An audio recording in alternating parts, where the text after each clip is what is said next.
Altın, gümüş, pırlanta, zümrüt, sedef, yakutla kim mutlu olmuş dünyada? Bir tek içten gülüş, bir tatlı söz, bir öpüş sevdalı, bir tek bakış yeter bana. Hazırsanız şimdi şarkımızı son ses açalım birazdan ve merdanelimizi çıkaralım. Elemi kederi atalım. Var mısınız? Haydi buyurun. Dri water. Clean water diyor. Ne diyor? Clean water, dream water diyor. Ben onu kılavuza bakarak kullanıyorum bunu normalde. Unutuyorum çünkü bile. Bu temiz su mu? Zayıf bu.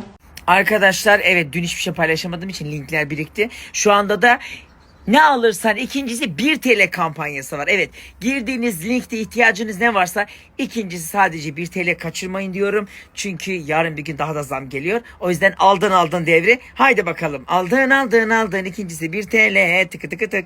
10 dakika önce evde çamaşır yıkamıyormuş gibi şu anda kalktık. Kibar Hanım'ın doğum gününü kutlamaya gidiyoruz. Bizde bitmeyen bir yaş pasta serüveni. Zahide abla kaçak çay istedi. Araba motorun içine alayım kaçak çayı da o zaman.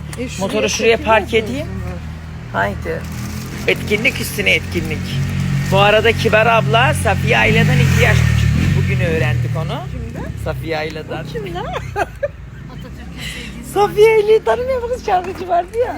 Allah seni kahretmesin. 60 mı oldu yani? Kaç oldu? Ne 60'ı? Safiye Ayla Cumhuriyet'ten büyük.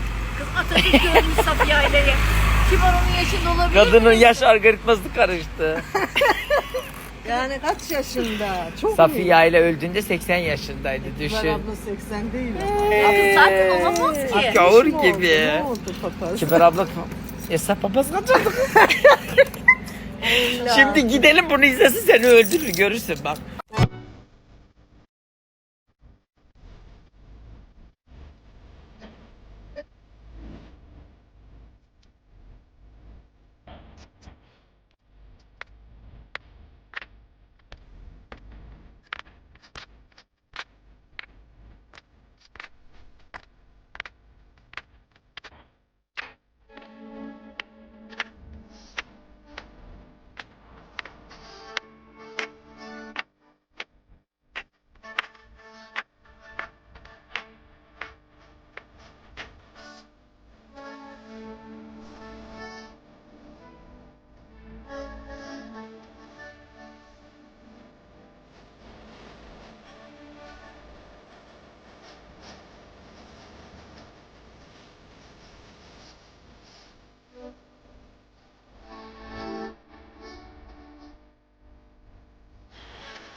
Selamun aleyküm.